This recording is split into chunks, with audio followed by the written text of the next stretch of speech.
Makarim akan menjalani pemeriksaan ketiga kalinya sebagai saksi dalam kasus dugaan korupsi pengadaan laptop Chromebook di lingkungan Kemendikbudristek. Dan terlihat bahwa Nadiem Makarim ini didampingi tim pengacaranya sudah tiba di Kejaksaan Agung sekitar pukul 8.55, artinya memang baru saja tiba untuk memenuhi panggilan untuk pemeriksaan di Kejaksaan Agung terkait dengan dugaan korupsi laptop saat Nadiem Makarim masih menjabat sebagai Menteri Pendidikan.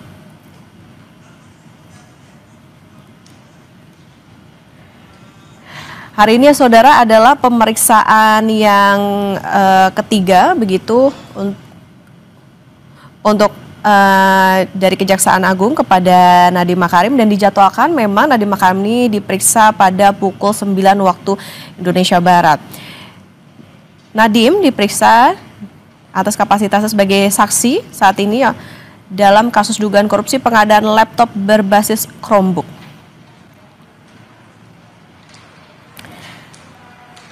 Dan sebelumnya, saudara, memang dari tim pengacara Nadiem Makarim ini juga sudah memastikan bahwa kliennya ini akan hadir, sehingga pada hari ini kita lihat dari visual yang Anda saksikan saat ini, Nadiem Makarim beserta dengan tim pengacara sudah tiba di Gedung Kejaksaan Agung Jakarta.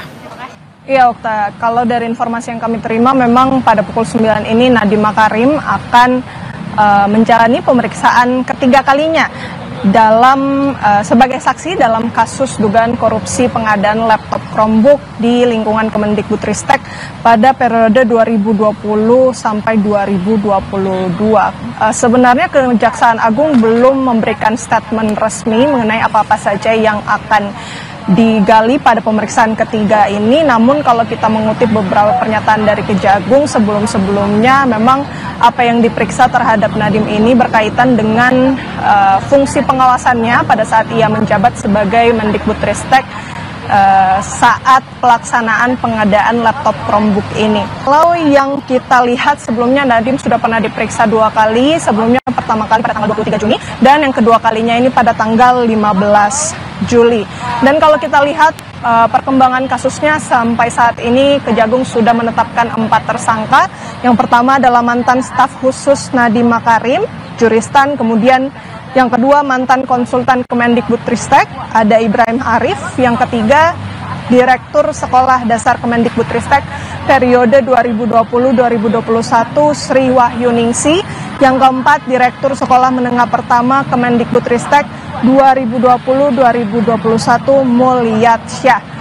Dari keterangan Kejaksaan Agung pada saat merilis kronologi atau konstruksi peristiwa, memang disebutkan beberapa peran Nadiem. Namun yang menarik untuk digarisbawahi ini adalah pada saat Nadiem berperan dalam memimpin rapat pada tanggal 6 Mei 2020 dan memberikan arahan kepada 4 orang tersangka tadi untuk melaksanakan pengadaan perangkat TIK atau TIK yang berbasis Chrome OS atau Chrome Operation System dari Google.